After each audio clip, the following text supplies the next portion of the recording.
Bu Rumi dan Pak Kasmanto tak kuasa menahan tangisnya. Pagi itu benar-benar pagi yang begitu memilukan bagi keluarga itu. Itu karena anak satu-satunya Reno telah berpulang secara mendadak, tanpa suatu gejala apapun. Bocah lincah berumur 8 tahun itu ditemukan sudah tak bernyawa di dalam kamarnya. Padahal malam harinya masih baik-baik saja. Bahkan, kemarin sore masih asik bermain dengan teman-temannya di luar rumah.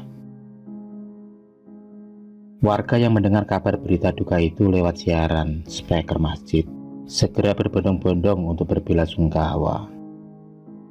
Semua warga turut berduka cita atas musibah yang dialami keluarga Pak Kasmanto dan Bu Rumi. Kecuali Pak Tommy, orang terkaya yang terkenal pelit.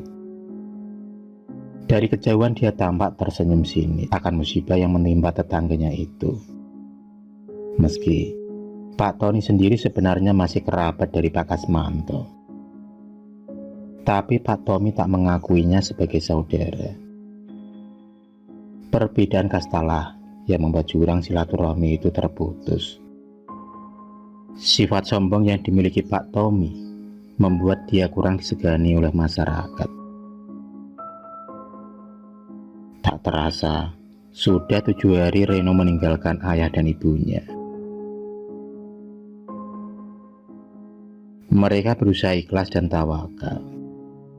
Bu Rumi tak ingin larut dalam kesedihan.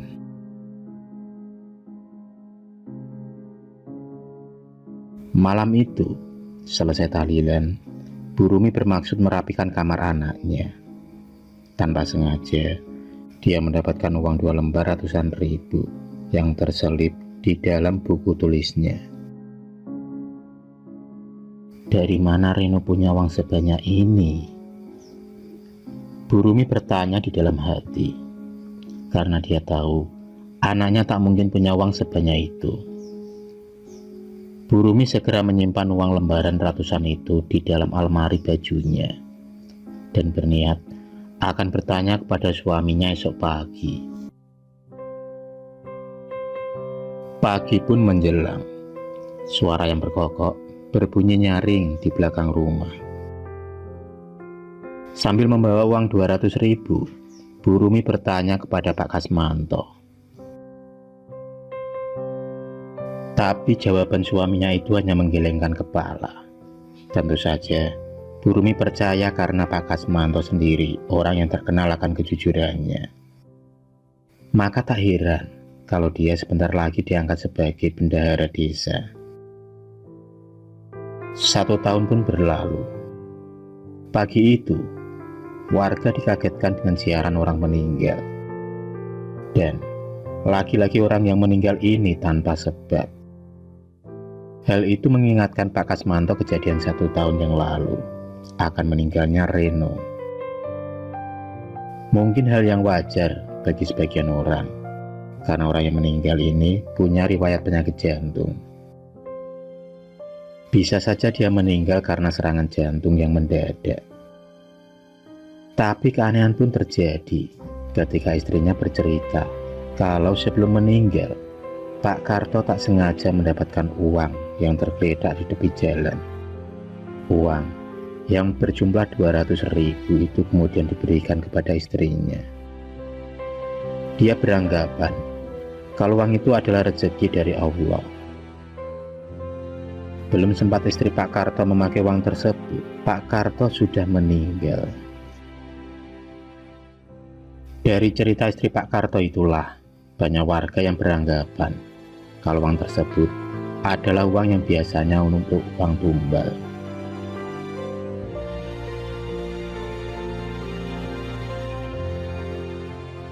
Sore itu, Pak Kasmanto didampingi Pak RT berniat mengunjungi rumah Pak Tommy.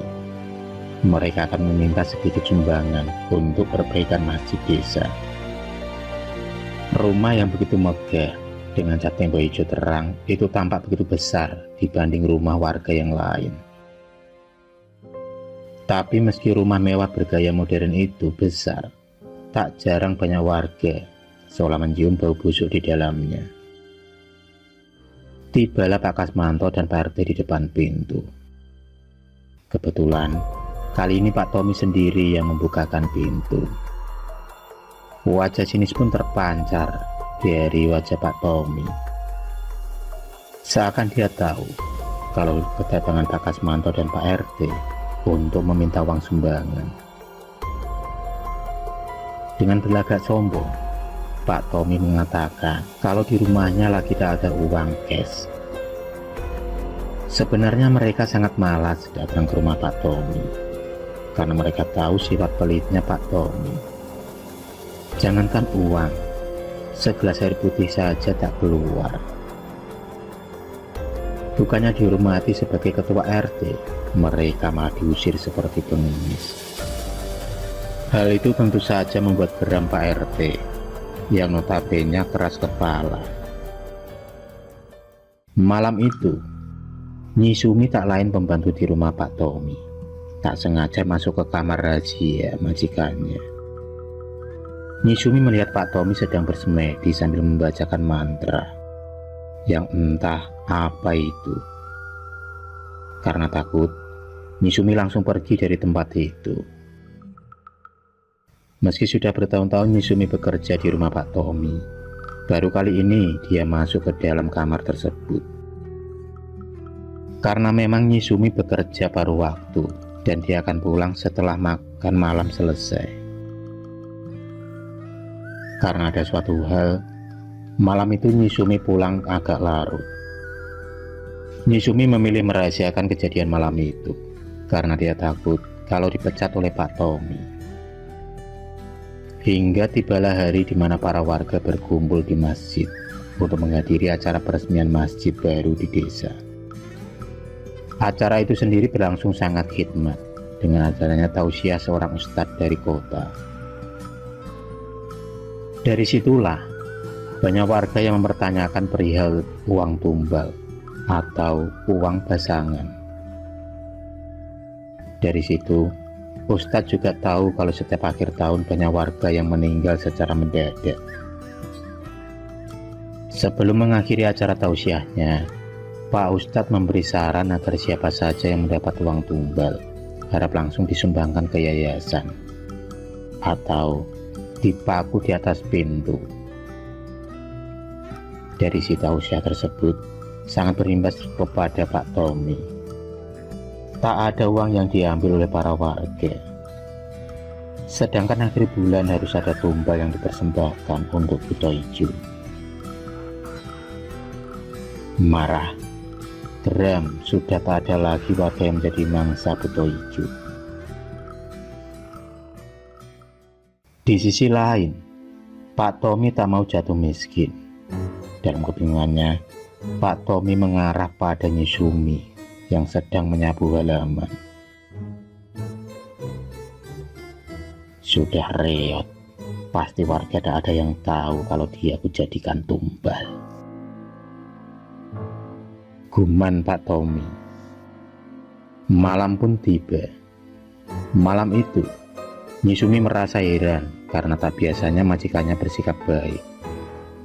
Bahkan orang yang terkenal akan pelitnya itu tiba-tiba menyelipkan beberapa lembar uang kertas ke tangan Nyi Sumi. Nyi Sumi pun dilarang pulang malam itu dengan alasan akan ada tamu dari luar kota. Nyi Sumi diminta untuk menjamunya ketika ada tamu datang.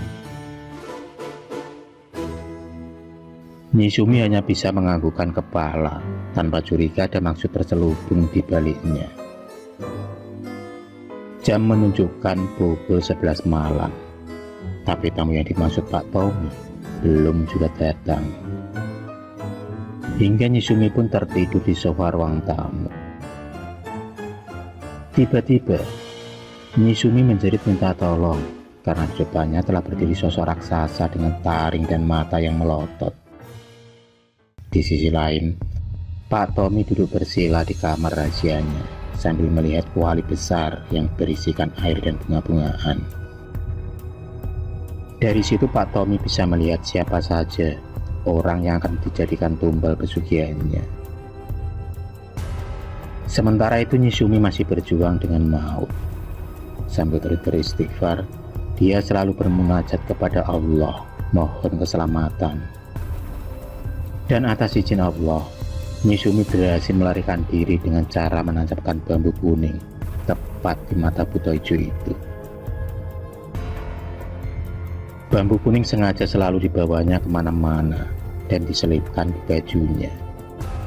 Karena Nyi Sumi sendiri sudah menyadari kalau majikannya telah bersekutu dengan setan.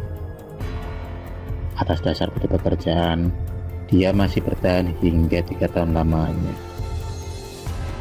Suara Nyi Sumi minta tolong terdengar oleh para warga yang sedang ronda malam, yang kebetulan lewat di depan rumah Pak Tommy. Dengan nafas yang tersengal-sengal, Nyi Sumi menceritakan semua kejadian malam itu. Warga yang tersulut emosi langsung mendobrak rumah Pak Tommy. Tapi sialnya, Pak Tommy sudah lari lewat pintu belakang. Ketika warga mencari keberadaan Pak Tommy di belakang rumah, tak sengaja ada Pak RT melihat canggul yang sudah usang tampak menggantung di atap rumah Pak Tommy. Aneh memang, karena selama ini Pak Tommy tak pernah terlihat mencanggul.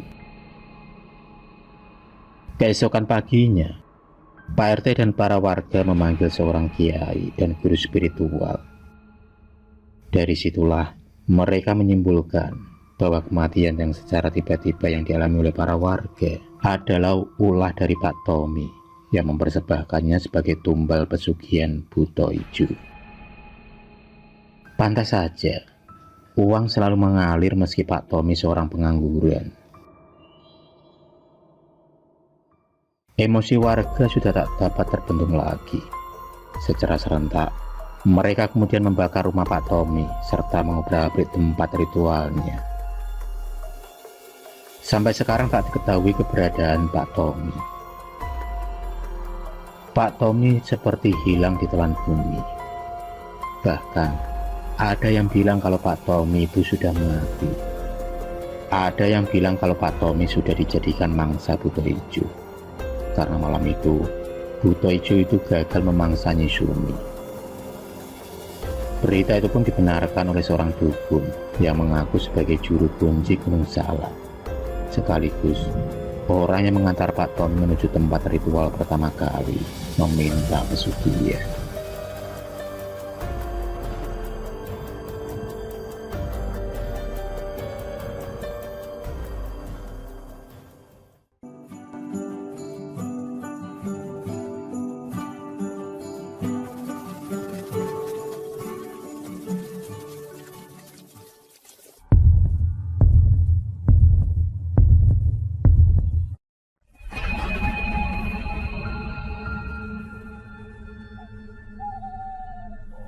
Terima kasih sudah menonton video cerita bergambar ini.